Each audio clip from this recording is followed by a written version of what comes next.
Hello everyone, welcome to literature light house. आज की class में हम डिस्कस करेंगे फिगर ऑफ स्पीच। अब आप कहेंगे एक लेक्चर तो ऑलरेडी अपलोड हो चुका है, ये दूसरा लेक्चर क्यों? तो देखिए, जो पिछला लेक्चर मैंने आपके साथ शेयर किया था उसमें बहुत सारे पॉइंट्स मैंने सब्जेक्टिव एग्जाम के पॉइंट ऑफ व्यू से डिस्कस किए थे। उसके अलावा ऑब्जेक्टिव एग्जाम में कैसे कैसे क्वेश्चन बन सकते हैं ये मैंने आपको बताया। लेकिन आज का जो क्लास है वो टोटली उन एग्जाम्स पे बेस्ड है जहां से क्वेश्चन बनते हैं, स्पेशली वो एग्जाम्स जो ऑब्जेक्टिव मोड में हुए हैं। ये मैं आपके साथ शेयर कर रही हूँ notes from rain and Martin, जो कि स्पेशली बुक तो है क्लास 10th के लिए, लेकिन इसमें बहुत सारे ग्रामर के टॉपिक्स हैं, बहुत सारे वोकैब्स के टॉपिक्स हैं, राइटिंग, फिगर्स ऑफ स्पीच, जो कि आपके सभी के एग्जाम में बहुत हेल्पफुल हैं, चाहे वो टीचिंग एग्जाम हो चाहे 10th लेवल के। तो इसको आप 10th लेवल की बुक समझने की कोई गलती मत कीजिएगा। इसके अलावा मैंने इस बुक से बहुत सारे ऑलरेडी क्लास लेक्चर्स जो हैं वो शेयर किए हैं ग्रामर के टॉपिक्स पे, तो वो भी मैं आपके साथ और भी लेक्चर्स आगे की क्लास में भी बताऊंगी। तो चलिए बिना किसी देरी के स्टार्ट करते हैं फिगर ऑफ स्पीच। ये बहुत ही इंपॉर्टेंट टॉपिक है और सभी एग्जाम में यहाँ से क्वेश्चन बनते ही बनते हैं, 3 से 4 क्वेश्चन बनने के पूरे चांसेस हैं। फिगर ऑफ स्पीच होता क्या है? अगर कम शब्दों में हम बात करें तो it is a departure from the ordinary form of expression, या हम कह सकते हैं ऑर्डिनरी कोर्स ऑफ आइडियाज, जो कि हम डेली कन्वर्सेशन में जो यूज करते हैं, डेली बातचीत में जो हम लैंग्वेज यूज करते हैं, उससे थोड़ा सा अलग तरह का डिपार्चर। किस वजह से, क्या रीजन है? To produce a greater effect. किस लिए? To produce a greater effect. अब देखिए, फिगर्स ऑफ स्पीच के बहुत सारे टाइप हैं, तो इसको हम क्लासिफाई कर सकते हैं। क्लासिफिकेशन के माध्यम से हमें समझने में ज्यादा आसानी होती है। तो पहला जो क्लासिफिकेशन है वो है रिजेम्बलेंस पे बेस्ड, जैसे कि simile, metaphor, personification and apostrophe, ये है रिजेम्बलेंस के बीच, there is some resemblance. Okay. Next जो टाइप है वो क्या है? Based on contrast. कंट्रास्ट के बेस पे, जैसे एंटीथेसिस या एपिग्राम। एंटीथेसिस, एपिग्राम, इसमें आप ऑक्सीमोरन को भी इंक्लूड कर सकते हैं, जो कि कंट्रास्ट पे बेस होता है। ठीक है, इसमें आप ऑक्सीमोरन को भी इंक्लूड करेंगे। ठीक है, ये यहाँ पे ऐड नहीं है पर आप इंक्लूड कीजिए। नेक्स्ट जो है वो है बेस्ड ऑन एसोसिएशन, जिसके लिए मैंने ऑलरेडी एक लेक्चर आपके लिए अलग से अपलोड किया था। That is metonymy and synonymy. सबसे ज्यादा जो कंफ्यूजन होता है इसी में सभी लोगों को होता है, और ये सबसे ज्यादा इंपॉर्टेंट है। यहाँ से एक क्वेश्चन तो बनता ही बनता है। एंटीथेसिस से भी एक क्वेश्चन बनता ही बनता है। नेक्स्ट जो है डिपेंडिंग ऑन कंस्ट्रक्शन, कंस्ट्रक्शन पे बेस्ड, जैसे कि क्या है, एंटी क्लाइमेक्स है और क्लाइमेक्स है, कैसे बना जो सेंटेंस का जो कंस्ट्रक्शन है उसके बेसिस पे। तो ये जितने भी हम यहाँ पे अभी तक मैंने आपको नाम बताए, यहाँ से क्वेश्चन ऑलरेडी कई बार पूछे गए हैं। ओके, अब देखते हैं वन बाय वन करके।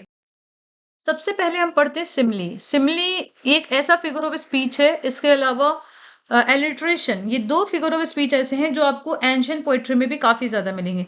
एंशियंट पोइट्री में सबसे ज्यादा आपको, एंशियंट इन द सेंस की जो शुरुआत की जो पोएम्स रही हैं उसमें आपको एलिट्रेशन का साउंड बेसिस पे जो फिगर ऑफ स्पीच है उनको आपका ज्यादा यूज मिलेगा। अगर मैं लव पोइट्री की बात करूं तो वहां पे सिमली का बहुत ज्यादा यूज है।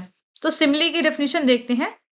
In a simile, a comparison is made between two objects of different kinds.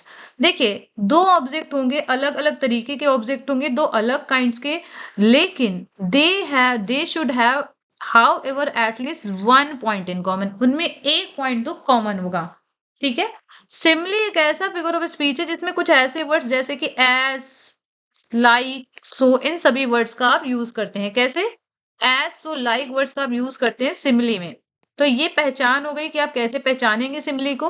अब एग्जाम्पल्स देखिए, ये सारे एग्जाम्पल्स आपके लिटरेरी बुक से ही आए हैं, लिटरेचर से ही आए हैं। तो वर्ड रेन एंड मार्टिन की एक बहुत बड़ी खासियत है कि इसमें ग्रामर पार्ट में भी जो आपको एग्जाम्पल्स मिलेंगे वो लिटरेचर से मिलेंगे ज्यादातर। ठीक है, the Assyrian came down like a wolf on the fold. अब देखिए, यहाँ पे एसीरियन को कंपेयर किया गया किससे? वुल्फ से। ठीक है, तो यहाँ पे एक कैरेक्टरिस्टिक कॉमन यहाँ पे दिखेगी, हालांकि दोनों बहुत अलग है। The righteous shall flourish as the palm tree. तो राइटियस को किससे कंपेयर किया गया है? द पाम ट्री से। यहाँ पे एज वर्ड हमें कॉमन मिला, सिमिलर मिला। As the hart panteth after the water brooks, so panteth my soul after thee God. यहाँ पे क्या बोल रहे हैं? ये ओल्ड इंग्लिश है। As the hart panteth after the water brooks, so panteth my soul after thee.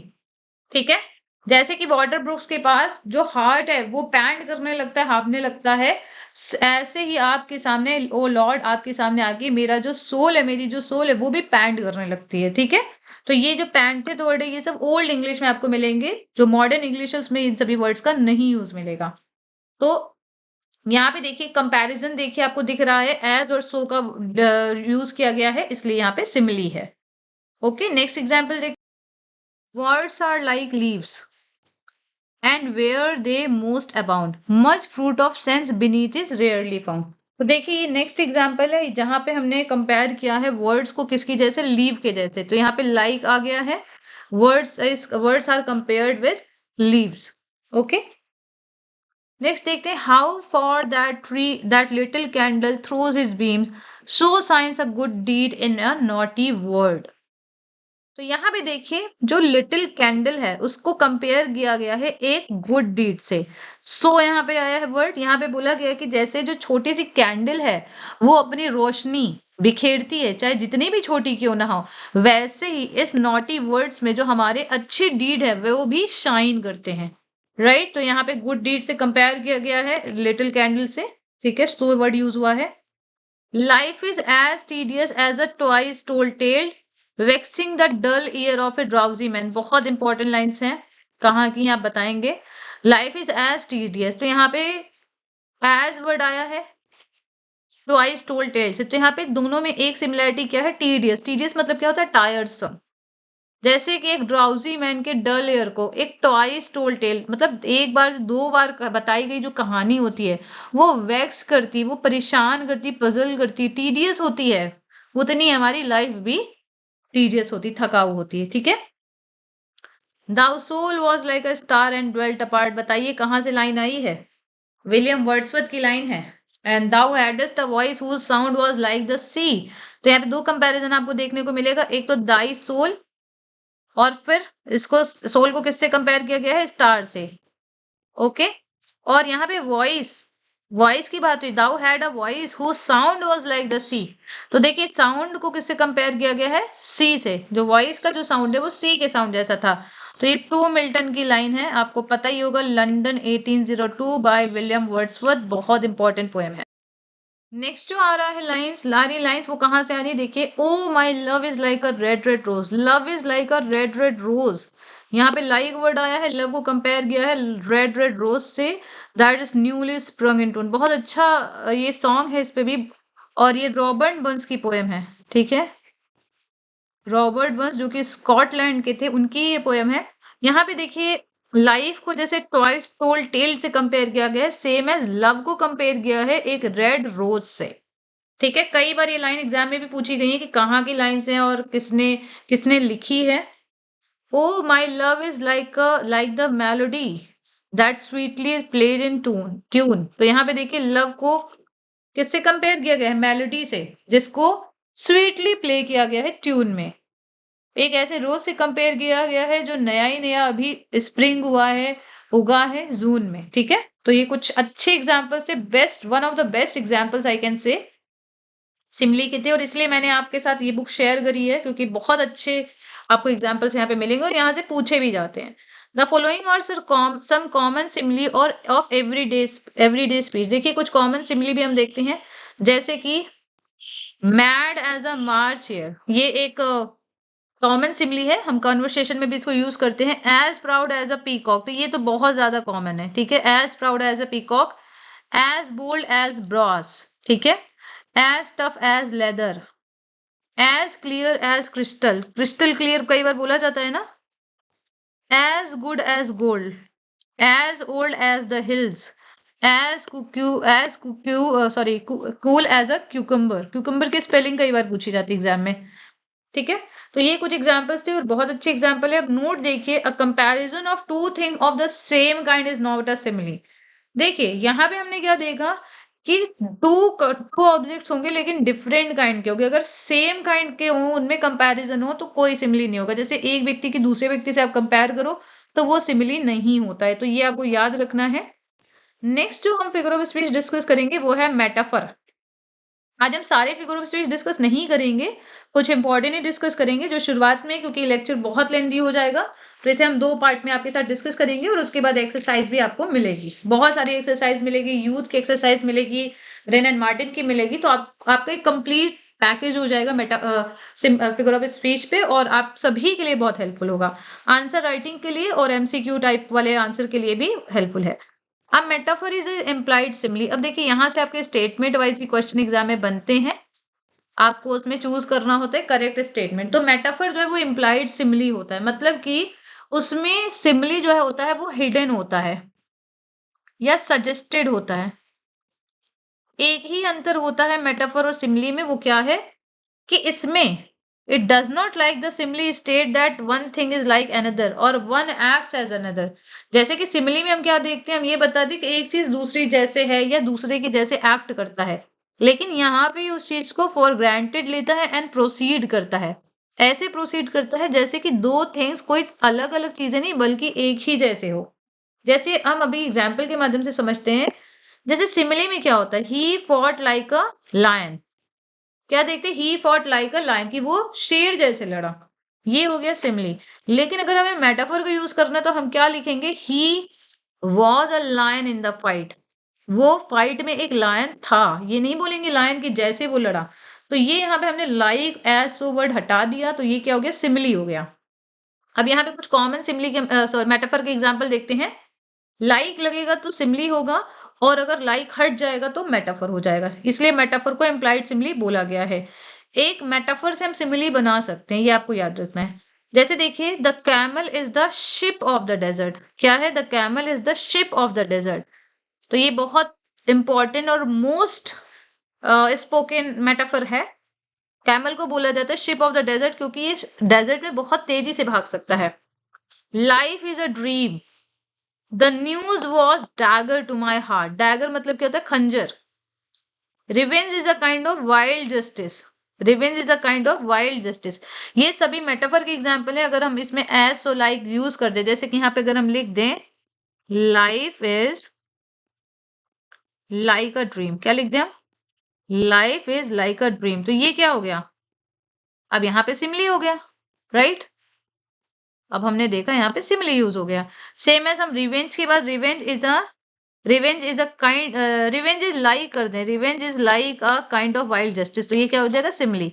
यहाँ पे लाइक नहीं लगा, मेटाफर है। ठीक है। अब देखिए नेक्स्ट पॉइंट जो आप ध्यान रखना है कि every simile can be compressed into metaphor. Compress मतलब क्या होता है, कम करना। जैसे कि अगर हमने सेंटेंस यहाँ पे देखा है, O my love is like a red red rose, तो हम यहाँ हटा सकते हैं, लिख सकते हैं O my love is a red red rose. Like हटा दिया हमने, कॉम्प्रेस कर दिया उसे, तो हम क्या कर सकते हैं, इसे मेटाफर बना सकते हैं। And every metaphor can be, every metaphor can be expanded into simile, और हर मेटाफर को एक्सपैंड किया जा सकता है, किसमें, सिमिली में। ठीक है, तो ये कुछ मेन पॉइंट्स थे जहां से क्वेश्चन बनते हैं। तो इसलिए हम यहाँ ऐसे कह सकते हैं, instead of saying we can say Richard fought like a lion. क्या कह सकते हैं, जैसे कि एग्जाम्पल के तौर पे अगर हम कहें Richard fought like a lion, तो ये क्या हो जाएगा, सिमिली। इसको कहने के बजाय अगर हम ये कह दें, क्या कह दें, Richard Richard was a lion in the fight. यहाँ पे आई थिंक लिखा नहीं है, लेट मी सी। अगर हम इसके बजाय क्या कह दें, Richard was a lion in the fight, ये नहीं लिखा है, इसे आप लिख लीजिए। ठीक है, रिचर्ड वॉज अ लायन, जैसे अभी हमने कुछ और भी एग्जाम्पल देखा था, इन the fight, in the fight. ये क्या है आपका, ये हो गया मेटाफर का एग्जाम्पल, क्योंकि हमने दोनों को एक ही जैसे कर दिया। तो रिचर्ड है, लायन है, और यहाँ पे कोई like as so word use नहीं हुआ है। ठीक है, आई होप आपको यहाँ तक क्लियर है।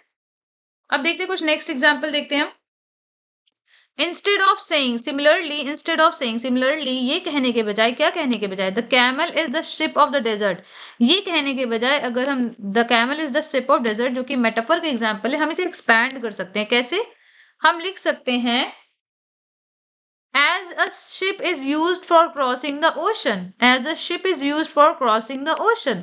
सो the camel is used for crossing the desert, की जैसे शिप को यूज किया जाता है किस लिए, ताकि ओशन को क्रॉस कर सके, इस ऐसे ही सेम एज कैमल को यूज किया जाता है ताकि डेजर्ट को क्रॉस कर सके, क्योंकि डेजर्ट में क्या होता है, पैर धंस जाते हैं अंदर, और जो कैमल के पैर होते हैं वो गद्दीदार होते हैं, वो रेत के अकॉर्डिंग होते हैं, ठीक है। तो ये सिमली का एग्जाम्पल हो गया। आई होप आपको ये दोनों पॉइंट क्लियर है, और यहाँ से क्वेश्चन एक एक तो क्वेश्चन जरूरी बनेगा आपके टीजीटी पीजीटी के एग्जाम में। और अगर मैं एलटी की बात करूं तो वहां पे आपसे डिस्क्रिप्टिव क्वेश्चन बन सकता है, write a note on figure of speech with some examples, with appropriate examples, या आपसे कुछ ऑप्शन वाइज क्वेश्चन बन सकता है, आपको कुछ फिगर ऑफ स्पीच के नाम देके बोला जा सकता है कि इसे आप एक्सप्लेन करिए। तो जब भी आप एक्सप्लेन करेंगे हमेशा आपको एग्जाम्पल्स के साथ लिखना है, ठीक है। कुछ और एग्जाम्पल देखते हैं मेटाफर का, सिमली का। Variety is the spice of life, कई बार क्वेश्चन बना है ये, variety is like the spice of life होगा तो हम क्या लिख देंगे, simile. As spice flavours food, so variety makes life more pleasant. अब देखिए इसको हम एक्सपेंड कर रहे हैं, जैसे कि स्पाइस फूड में फ्लेवर ऐड करते हैं, वैसे ही वैरायटी जो है, वैरायटी मतलब जो हमारे सुख दुख जो होते हैं, वैरायटी हमारी लाइफ को प्लीजेंट बनाती है, ज्यादा प्लीजेंट बनाती है। तो यहाँ पे देखिए कंपेयर किया गया है स्पाइस को वैरायटी से, फूड को लाइफ से, ओके। ये एग्जाम्पल बहुत इंपॉर्टेंट है, यहाँ से देखिए क्वेश्चन बना है, और लोग क्या करते हैं, ज्यादातर मैंने देखा है इसको पर्सोनिफिकेशन कर देते हैं, तो ये गलती होती है, कई बार लोगों का गलत हो चुका है। ये पर्सोनिफिकेशन का एग्जाम्पल नहीं है, ये आपको याद रखना है, उसका रीजन भी मैं आपको बताऊंगी। The waves broke on the शोर with a noise like thunder. अब देखिए यहाँ पे एक्सप्लेन ही कर दिया गया, जो वेव्स हैं वो ब्रोक करें, भिड़ी या टकराई, किससे टकराएं, शोर से, मतलब किनारे से टकराएं, with a noise like thunder, ऐसा शोर मचा रही थी जैसे कि बादल गड़गड़ाने की जो आवाज होती है, जो थंडर होता है उसके जैसे। अब देखिए यहाँ पे मेटाफर हो गया, the waves thundered on the शोर, ये लाइक थंडर को हमने क्या कर दिया, कॉम्प्रेस कर दिया, और हमने लिख दिया जो वेव्स है वो किनारे पे जाके टकराई, थंडर जैसे टकराई। तो देखिए थंडर जो है वो वेव की क्वालिटी नहीं है, वो किसका फीचर है, क्लाउड का। दैट्स वाई यहाँ पे पर्सोनिफिकेशन आप नहीं करेंगे, ठीक है। इसलिए आप क्या है यहाँ पे पर्सोनिफिकेशन नहीं करेंगे। जैसे अगर लाइन आ जाए the sun woke up, the sun woke up, तो जो जगना है वो किसकी क्वालिटी होती है, इंसान की। अगर हम सन के साथ राइज रोज कर दें तो ठीक है, लेकिन हम वोकअप कर देंगे तो यहाँ पे क्या हो जाएगा, पर्सोनिफिकेशन हो जाएगा। इसलिए यहाँ पे the wave thunder on the shore में पर्सोनिफिकेशन का यूज गलत है। आई होप आपको क्लियर है। नेक्स्ट देखते हैं point, metaphor should never be mixed, metaphor को कभी भी मिक्स नहीं करना चाहिए, मतलब कि an object should not be identified with two or more different things in the same sentence, कि कभी भी एक ऑब्जेक्ट को दो या दो से अधिक चीजों के साथ एक ही सेंटेंस में आइडेंटिफाई नहीं कर सकते, सिमिलैरिटी नहीं दिखा सकते। तो हम इसमें एक और एग्जाम्पल देखते हैं जो कि मिक्स्ड मेटाफर का एग्जाम्पल है। देखिए टिपिकल एग्जाम्पल है जिसे हम क्या बोलते हैं, मिक्स्ड मेटाफर, काफी इंपॉर्टेंट पॉइंट है। देखिए I smell a rat. I smell a rat. I see it floating in the air, but I will nip it in the bud. Nip it in the bud. ये एक idiom होता है, किसी भी चीज को शुरू में ही खत्म कर देना, राइट। देखिए स्मेल अ रैट, ये भी एक idiom का एग्जाम्पल है। स्मेल अ रैट मतलब क्या होता है, कुछ फिशी सा महसूस करना, ठीक है, कोई प्लॉटिंग महसूस करना, ये क्या होता है, स्मेल अ रैट, ऐसा महसूस करना that something is wrong. I see it floating in the air, तो इसका क्या मतलब हुआ, इसको अगर हम दूसरे पहले वाले इडियम से कनेक्ट करें तो यहाँ पे कोई लॉजिकल मीनिंग नहीं निकल रहा है, लेकिन ऐसा लग रहा है कि शायद कोई आइडिया जो है वो क्लैश कर रहा है या फ्लोट कर रहा है, ठीक है।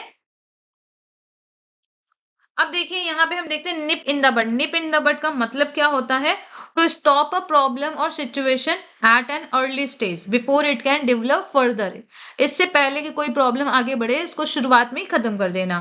तो यहाँ पे रैट जो है वो सस्पिशन को दिखा रहा है। निप इन द बड मतलब क्या होता है, किसी भी प्रॉब्लम को शुरू में ही खत्म कर देना, मतलब जैसे कि कली है वो पेड़ बने उससे पहले ही उसे तोड़ दिया जाए।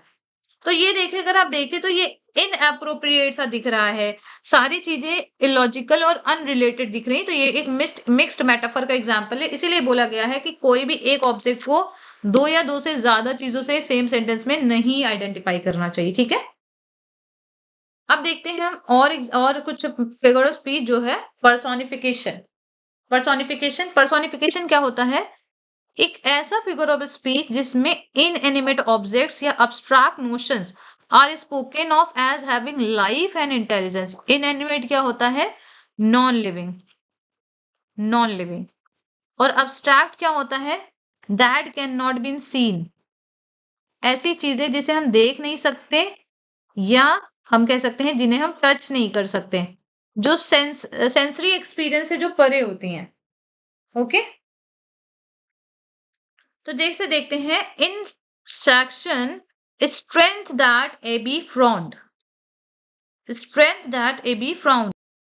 तो देखिए एबी क्या होता है? टिंटन एबी में आपने पढ़ा है ना, एबी मतलब होता है एक मठ। ठीक है, ये एक बिल्डिंग है, नॉन लिविंग है। और फ्राउन मतलब क्या होता है? त्योरियां चढ़ाना, नाराजगी दिखाना। फ्राउन जो होता है वो तो इंसान की क्वालिटी होती है, इंसान के इमोशन होते हैं, उनके एक्शन को दिखाते हो। तो इसलिए यहाँ पे एबी जो है उसे क्या किया गया है? पर्सोनिफाई किया गया है। तो यहाँ पे पर्सोनिफिकेशन है। Laughter holding both her sides. यहाँ पे अगर आप देखें तो एबी जो है वो एक इंसान नहीं है बल्कि नॉन लिविंग ऑब्जेक्ट है। जैसे मड होता है, टिंटन एबी क्या होता है? उसमें एबी का नाम आया है। तो ये एक मड है, नॉन लिविंग है। फ्राउंड ऐसे दिखाया गया है जैसे कि वो गुस्सा कर रही है। तो फ्राउन एक ह्यूमन एक्शन को दिखा रहा है, ह्यूमन इमोशन को दिखा रहा है, इसलिए यहाँ पे पर्सोनिफिकेशन है। नेक्स्ट है laughter holding both her sides. पहली बात तो होल्ड यहाँ पे वर्ड आया, दूसरा वर्ड यहाँ पे है हर। लाफ्टर के लिए हर आया है, ठीक है। तो होल्ड करना जो है वो ह्यूमन एक्शन को दिखाता है, बट ये लाफ्टर एक एब्स्ट्रैक्ट आइडिया, तो यहाँ पे भी पर्सोनिफिकेशन है। Death lays his icy hand on kings, बहुत इंपॉर्टेंट है ये, बहुत बार पूछा भी जा चुका है। डेथ ने अपने ठंडे हाथ किंग पे रख दिए, मतलब कहने का क्या मतलब है यहाँ पे? मतलब है कि उन किंग्स की डेथ हो गई। तो यहाँ पे आईसी हैंड, हैंड किसका होता है? ह्यूमन का। हिज प्रोनाउन आएगा हमेशा। ओके, यहाँ पे डेथ लेस इस आईजी एंड में हम क्या देख रहे हैं? डेथ को पर्सोनिफाई किया गया क्योंकि उसे एज ए ह्यूमन बीइंग दिखाया गया है, इसलिए यहाँ पे पर्सोनिफिकेशन है। नेक्स्ट देखते हैं, pride Goth forth on horseback grand and gay but comes back on fool and begs it way। बहुत अच्छी लाइन से अगर देखा जाए तो यहाँ पे प्राइड को दिखाया गया है कि वो जाता है किस पे? ऐसे शान में जाता है जैसे घोड़े की सवारी करके, ग्रैंड एंड गे। ठीक है, बहुत ग्रैंड तरीके से, बहुत खुशी से जाता है। लेकिन जब किसी का घमंड खत्म होता है ना, तो वो कैसे आता है? Cometh back on full and begs it way, और बैक करता है। बैक करता है, अगर जब उस किसी व्यक्ति को अपने प्राइड का खामियाजा भुगतना पड़ता है तो वो लास्ट में एक फूल के जैसे आता है और वो बैक करता है। तो यहाँ पे देखिए प्राइड को हमने क्या दिखा है कि वो घोड़े की सवारी करता है, वो जाता है, वो आता है। तो इस तरह से हम यहाँ पे प्राइड को भी पर्सोनिफाई कर रहे हैं। ठीक है, ये सभी एग्जाम्पल्स बहुत अच्छे हैं और पूछे जा चुके हैं। अब देखिए नेक्स्ट जो है वो है एपोस्ट्रॉफी, ये भी पूछा गया है। एपोस्ट्रॉफी क्या होता है? It is a direct address to the dead, to the absent और टू द पर्सोनिफाइड ऑब्जेक्ट और आइडिया। बहुत इंपॉर्टेंट है, आपसे अगर डेफिनेशन पूछा जाएगा तो मैं यही सजेस्ट करूंगी कि यहाँ पे जितनी भी डेफिनेशन लिखे हैं, अगर आपके पास रेन एंड मार्टिन है तो then it's very nice, but अगर आपके पास नहीं है तो यहाँ पे जितने भी कोटेशन, जितने भी आपको मैं डेफिनेशन बता रही हूँ, जितने भी एग्जाम्पल्स बता रही हूँ, उसकी मदद से आप नोट्स बनाइए। अगर आपको नोट्स चाहिए तो आप टेलीग्राम ग्रुप ज्वाइन कर सकते हैं, जिसका मैं लिंक आपको डिस्क्रिप्शन पे शेयर कर दूंगी। वहां आपको कई सारे अच्छे नोट्स मिल जाएंगे जो आपके लिए बहुत हेल्पफुल होंगे सभी एग्जाम्स के लिए। ठीक है, तो ये डायरेक्ट एड्रेस है, पहला तो पॉइंट ये है। और किसको डायरेक्ट एड्रेस है? डेड को, एब्सेंट व्यक्ति को, पर्सोनिफाइड ऑब्जेक्ट को, या किसी आइडिया को। ओके, जैसे ओ दाउ वेस्ट विंड। ठीक है, ओ कैप्टन माई कैप्टन, बहुत इंपॉर्टेंट है। This is figure is a special form of personification. ये आपको स्टेटमेंट में मिल जाएगा कई बार कि ये जो फिगर ऑफ स्पीच है ये एक स्पेशल फॉर्म ऑफ पर्सोनिफिकेशन है, राइट? ये आप याद करेंगे। नेक्स्ट यहाँ पे कुछ एग्जाम्पल्स दिए गए हैं जिसको आप देखिए, जब भी आपसे पूछा जाए तो आप इन्हीं में से कोई दो या दो से तीन एग्जाम्पल आप याद करेंगे जो आपको याद हो पाए। Milton thou shouldst be living at this hour. Apostrophe की एक सबसे बड़ी पहचान ये है कि यहाँ पे ओ वर्ड का यूज होगा और जो इनएनिमेट ऑब्जेक्ट है उनको एड्रेस किया जाएगा, और एपोस्ट्रॉफी का साइन भी आपको देखने को मिलेगा। Milton thou shouldst be living at this hour, ये कहाँ से लाइन है? लंदन 1802 से।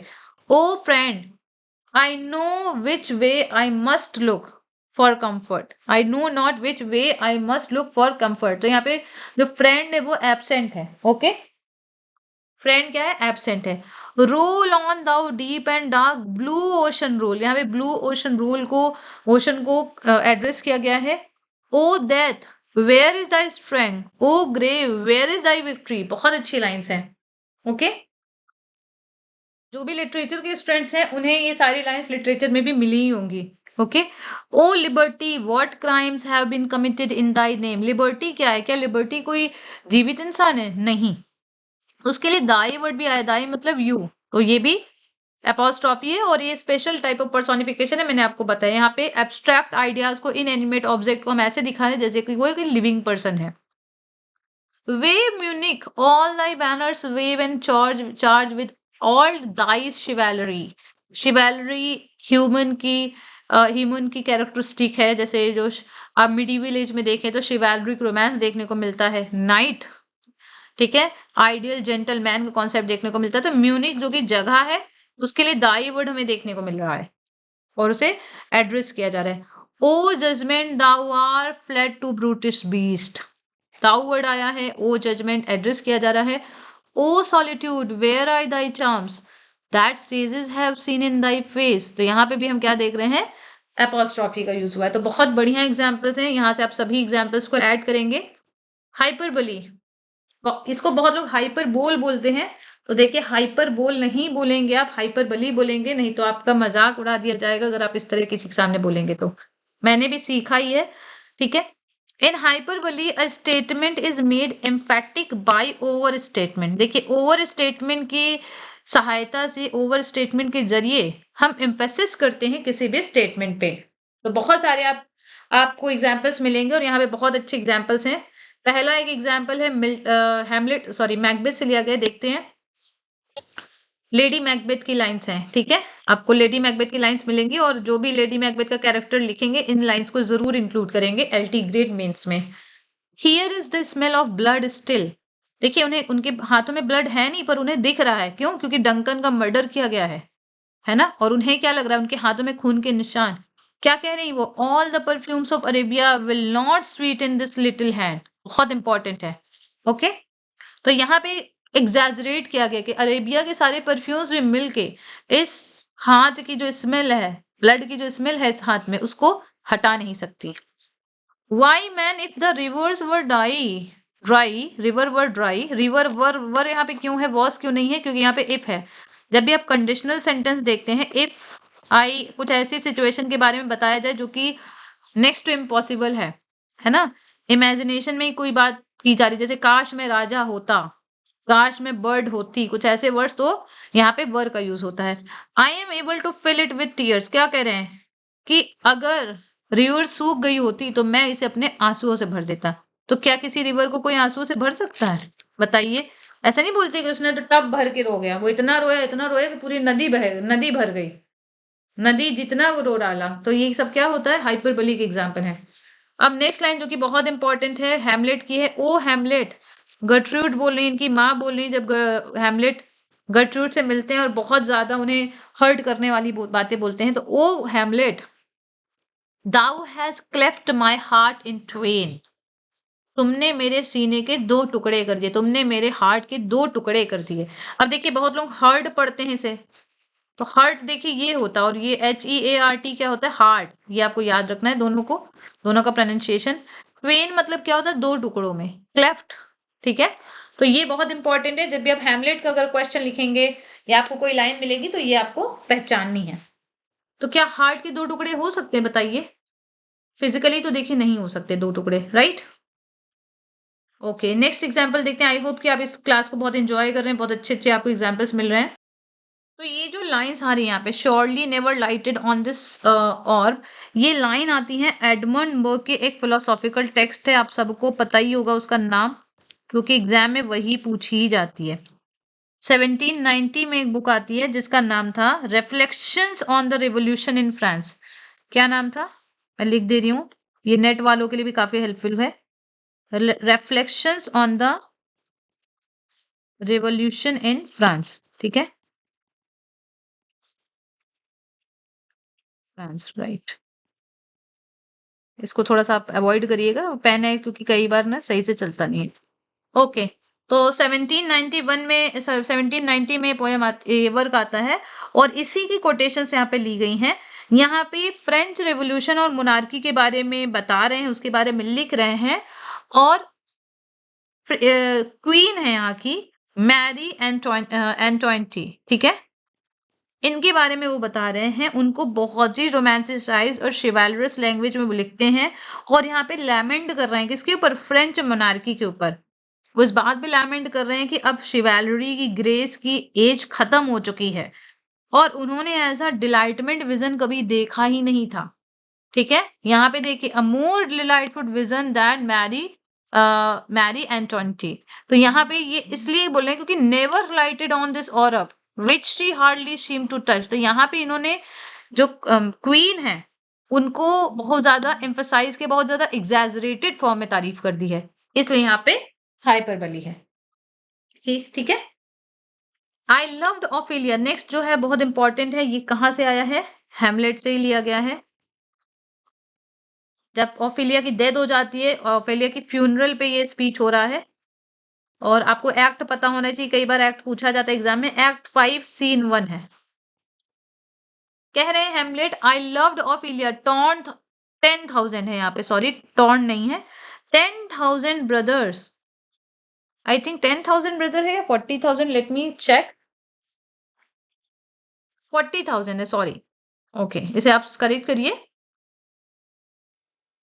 यहाँ पे क्या कहते हैं? 40,000 brothers could not with all then quality of love make up the sum।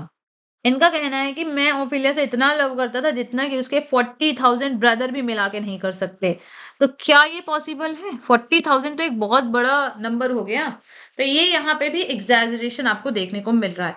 इसके पहले देखिए एक और स्पीच आया था, इसका मैं एक्ट और सीन आपको बता दे रही हूँ क्योंकि कई बार एग्जाम में पूछा जाता है। तो हैमलेट जब वापस आते हैं और अपनी माँ से मिलते हैं और उनका सामना करते हैं वो कि तुमने कैसे क्लॉडियस से शादी कर ली। एक्ट 3 सीन 4 में ये स्पीच हो रहा है और यहाँ पे गर्ट्रूड बहुत ज़्यादा हर्ट हुई हैं। उनको बहुत ज़्यादा गिल्ट और पेन फ़ील हो रहा है और इसीलिए वो कहती है कि तुमने मेरे हार्ट को स्प्लिट कर दिया है। स्प्लिट मतलब क्लेफ्ट कर दिया है ट्वेन 2 पार्ट्स में। ठीक है? ये आपको स्पीच याद रखना है, जितने भी आ रहे हैं आप इसके एक्ट और सीन लिखें। नेक्स्ट जो आज का है और आज का लास्ट जो हम फिगर ऑफ स्पीच डिस्कस करेंगे वो है यूफेमिज्म। बहुत इंपॉर्टेंट है। जॉन लिली का आपने वर्क पढ़ा होगा, ठीक है? यूफेमिज्म क्या होता है? It consist in the description of a disagreeable thing by an agreeable name. जब भी कोई ऐसी चीज हो जो आपको अच्छी ना लगे, डिसएग्रीएबल चीज हो, अगर आप उसे इस तरीके से प्रेजेंट करें कि सुनने में अच्छी लगने लगे, तो वो क्या होता है? यूफेमिज्म। जैसे कि अगर हम किसी को बोले कि ही इज डेड, वो मर गया, बहुत लोग बोलते हैं ना वो मर गया, वो मर गया और वो गुजर गए। इन दोनों में देखिए कितना अंतर है। Same as he is dead को अगर हम ही हैज फॉलन एस्लीप बोले तो ये क्या होता है? ये यूफेमिज्म का एग्जाम्पल होता है। अगर कोई आपको बनावटी कहानी बता रहा है ना, फॉल्सिफिकेशन बता रहा है, फॉल्सिफिकेटेड स्टोरी बता रहा है, तो अगर आप ये बोले कि तुम मुझे झूठ बोल रहे हो, तो सामने वाला हो सकता है ऑफेंड हो जाए। अगर आप बोले you are telling me a fairy tale मतलब क्या होता है? जो इमेजिनेशन में, जिसका रियलिटी से कोई लेना देना नहीं। तो ये क्या हो जाएगा? ये एक यूफेमिज्म का यूज होता है। ठीक है? और भी बहुत सारे आपको यूज़ देखने को मिलेंगे, तो इसको मैं जब प्रैक्टिस आपके साथ करवाऊँगी, तो आपको वो आपके साथ वो मैं शेयर करूँगी। तो आई होप आपको यहाँ तक क्लियर है। नेक्स्ट क्लास में देखिए हम डिस्कस करेंगे figure of speech based on contrast, जिसमें हम एंटीथेसिस, ऑक्सीमोरन डिस्कस करेंगे। एपिग्राम भी आपको देखने को मिलेगा। उसके अलावा irony, pun, metonymy, synecdoche, transferred epithet, litotes, interrogation, exclamation, climax, anti climax. ये जितने भी मैंने फिगर्स ऑफ स्पीच बताए हैं, इसको मैं नेक्स्ट क्लास में सेम बुक से आपके साथ शेयर करूंगी और ये लेक्चर कल अपलोड हो जाएगा।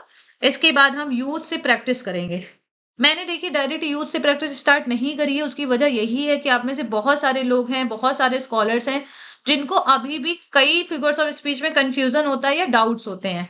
तो मुझे लगा कि पहले इन सभी डाउट्स को क्लियर किया जाए, क्योंकि आप सब लोग तैयारी कर रहे हैं और ये टॉपिक एक ऐसा टॉपिक है जो कॉमन है। जैसे फिगर्स ऑफ स्पीच है, टर्म्स है, मूवमेंट्स है, हिस्ट्री ऑफ इंग्लिश लिटरेचर, है ना? ये सारे टॉपिक्स ऐसे हैं जो आप सभी के लिए हेल्पफुल है। और ऐसे ही कुछ राइटर्स हैं, जैसे William Shakespeare, John Milton, American में बात करूँ तो अर्नेस्ट हेमिंग्वे, रॉबर्ट फ्रॉस्ट, ये बहुत सारे एग्ज़ाम में सिमिलर मिलेंगे, तो सभी एग्ज़ाम्स के लिए मैं एक ही लेक्चर अपलोड करूँगी सेम, जो कि सभी एग्ज़ाम्स में हेल्पफुल रहेगा। ठीक है, तो आज की क्लास के लिए इतना ही एंड आई होप कि आपने ये लेक्चर काफ़ी एन्जॉय किया है। अगर आपको ये लेक्चर पसंद आया है, तो आप लाइक करिएगा इस लेक्चर को, कमेंट करके बताइएगा। अपने फ्रेंड्स के बीच साथ भी आप शेयर कर सकते हैं। और जो भी लोग चैनल में नए हैं, वो इस चैनल को सब्सक्राइब करेंगे ताकि ऐसी वीडियोज़ आपको रोज़ मिलती रहे। Thank you so much. Take care. We will meet again in the next class.